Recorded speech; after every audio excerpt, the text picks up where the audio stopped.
আসসালামু আলাইকুম, ময়দা মিডিয়ায় স্বাগতম। এখানে আপনাদেরকে দেখানোর জন্য নিয়ে আসছি, এখানে তৈরি করা হচ্ছে পলিথিন থেকে জ্বালানি তেল, ডিজেল এবং পেট্রোল। এখানে মন্টু ভাইয়ের যে প্রজেক্ট আছে, মূলত এখানে আমরা কাজ করতেছি একসাথে।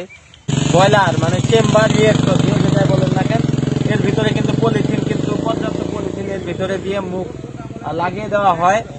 অক্সিজেনের অনুপস্থিতিতে এখানে কিন্তু পলিথিন গুলো গলে পলিথিনের হাইড্রোকার্বন চেইন ভেঙে যে গ্যাস তৈরি হয়, সেই গ্যাসটি কিন্তু পাইপ লাইনে চলে যায়, সেটিও আমরা দেখাবো। এই যে এই পাশে দেখেন, এই পাশটায় এই যে ধান ক্ষেত, এখানে দেখেন ধান ক্ষেত কিন্তু মানে সবকিছু কিন্তু ঠিক আছে, এক হাত দূরে ধান ক্ষেত, কোনো ক্ষয়ক্ষতি হয় নাই। তো এখান থেকে কিন্তু আজকে কিন্তু প্রায় 300 লিটারের মতো তেল নামানো হয়েছে, তো যেটা এখন বর্তমানে রিফাইনে দেওয়া হয়েছে। তো রিফাইন হয়ে তেলটা কিন্তু ডিজেল পেট্রোল আলাদা হচ্ছে। তেলটা সরাসরি পাইপ লাইনে এসে আসার পর আপনার এখানে হচ্ছে কন্ডেন্সার, মানে এই হাউজের ভিতরে পানি আছে, তো হাউজের ভিতরে কিন্তু কোয়েল করা আছে, কোয়েলের ভিতরে গ্যাসটা ঠান্ডা হয়ে গ্যাস চলে আসছে এই পাশে। তো আপনাদেরকে দেখাই যে রিফাইন হওয়া তেল সরাসরি এই যে আসছে এখানে, এই যে পেট্রোল, একদম পিওর পেট্রোল, একদম ঠান্ডা, এই যে পেট্রোল আসতেছে এভাবে, মানে পড়তেই থাকবে তেল, রিফাইন হয়ে এই পাশটায় পড়তেছে তেল, পেট্রোল। তেলটা একটু দেখেন ভাই, এই যে দেখেন, এটা হচ্ছে মানে রিফাইন করা যে ডিজেল, মূলত ডিজেল, একদম সেম ডিজেলের কালার, আর এই তেলের কোনো ধরনের সমস্যা হয় না। এই যে দেখেন তেল আসতেছে, এটা হলো আমাদের বাজারজাত তেল, ঠিক আছে, বুঝলেন? এটা বাজারে বিক্রির জন্য একদম উপযোগী তেল। আচ্ছা, এখন বাদ দেন। হ্যাঁ, এই দেখেন, এই যে তেল আরেকটা ঢালুন না আপনারাও। হ্যাঁ, এটা তো ডিজেল কালার। আসলে যে এই প্রজেক্টটি যে আপনি যে করেছেন, তো এই প্রজেক্টে কেমন লাভবান হয়েছেন আপনি, এই বিষয়টা আমি মনে করেন যে এই প্রকল্পটা করছি প্রায় 8 বছর হলে, তার মধ্যে আমার মনে হয় 2 বছর শিখতেই গেছে। আল্লাহর মধ্যে আমি খুব ভালো চলেছি। আমি মনে করেন যে এই ব্যবসা করে মনে করেন খুব আল্লাহর মধ্যে 8 বছর খুব ভালো চলেছি। এখন মনে করেন যে প্রচুর জায়গায় আমরা মনে করেন তৈরি করে দিই, আমি দৈনিক 300 লিটার করে তেল বের করি।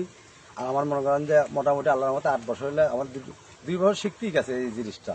এখন আল্লাহর মধ্যে প্রতিদিন 300-350 লিটার তেল বের করি। আমরা তো দেখলে এই ব্যারেল ভরা আছে, এই ব্যারেল ভরা আছে, বর্তমান মেশিন রানিং আছে, ঠিক আছে, তেল ভরাচ্ছে। দেখ, আপনারা মনে করেন যে আসছেন অনেক দূর থেকে, কুড়িগ্রাম থেকে। এই যে আমার এই ভাই আছে, আমরা দুইজনে একসাথে মনে করেন যে মানে কুড়িগ্রামের একটা কাজ নিছি। আল্লাহ বাঁচা বাঁচা তুলে আমরা এই আগামীকাল যে সেই কাজ স্টার্ট দেবো। আমার এই শেষ, আমি এখন ওই কারখানা আমাকে কাজ বলতে আসলে বিষয়টা হচ্ছে কুড়িগ্রাম যে কাজটি, সেই প্রজেক্টটি কিন্তু আমি আর আমার ফুফাতো ভাই দুজন মিলে মানে প্রজেক্ট করতেছি। তো ভাইয়ের সাথে এখন আমরা পুরো দেশব্যাপী আমরা ইনশাল্লাহ কাজ করব। তো ভাইয়ের যে মাথা আছে, তো আমাদের মাথায় যে বুদ্ধিটা আছে, তো দুজন মিলিয়ে যে যদি একটা ভালো কিছু অবশ্যই করতে পারবো আমরা, নাকি ভাই? হ্যাঁ ভাই, আল্লাহর রহমতে আমরা এই জিনিস আমরা প্রতিটা জেলায় জেলায়, প্রতিটা থানায় থানায় আমরা এগুলো করে দেবো। আমাদের কারখানার গ্যারান্টি আছে, আমরা প্রতিদিন 300 লিটার করে তেল বের করবো। আর ওই কারখানা আমরা যাকে বানিয়ে দেবো, বাজারজাত তেল কিভাবে বেচবি, কিভাবে মাল সংগ্রহ করবি, মনে করেন আমরা সবকিছু আমরা করে দেবো। আমরা প্রতিদিন 300 লিটার করে তেল বের করবো। এই কারখানাতে তো ওয়ার্কার হিসেবে সম্ভবত আছেন, তো কতদিন থেকে কাজ করতেছেন আপনি এখানে? 1-1.5 বছর হলো। 1-1.5 বছর।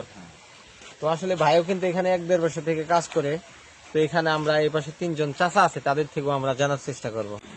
তেল তো চলতেছে মোটামুটি চলছে, কোনো ধরনের সমস্যা হচ্ছে না তো? কোনো সমস্যা নেই তেল বানানো বিষয়ে। তেল তো দেখলেনি আপনারা, আর কি তেল এখানে মনে করেন যে বার করতে থাকে না, অনেক চাহিদা তেলে, অনেক চাহিদা তেলে কাকা, অনেক তেলের চাহিদা, অনেক চাহিদা আছে।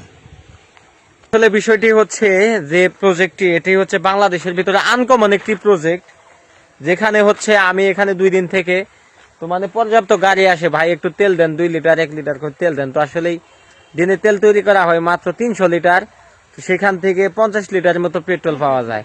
তো 50 লিটার পেট্রোল ওই রকম 10টা গাড়িতে কিংবা 20টা গাড়িতে দিলেই শেষ হয়ে যায়। তো আপনারা যদি কেউ যদি প্রজেক্ট করতে চান, আমাদের সাথে যোগাযোগ করবেন, আমরা চেষ্টা করবো আপনাদেরকে যথেষ্ট ভালো সার্ভিসটা দেওয়ার জন্য। ভালো থাকবেন, আল্লাহ হাফেজ।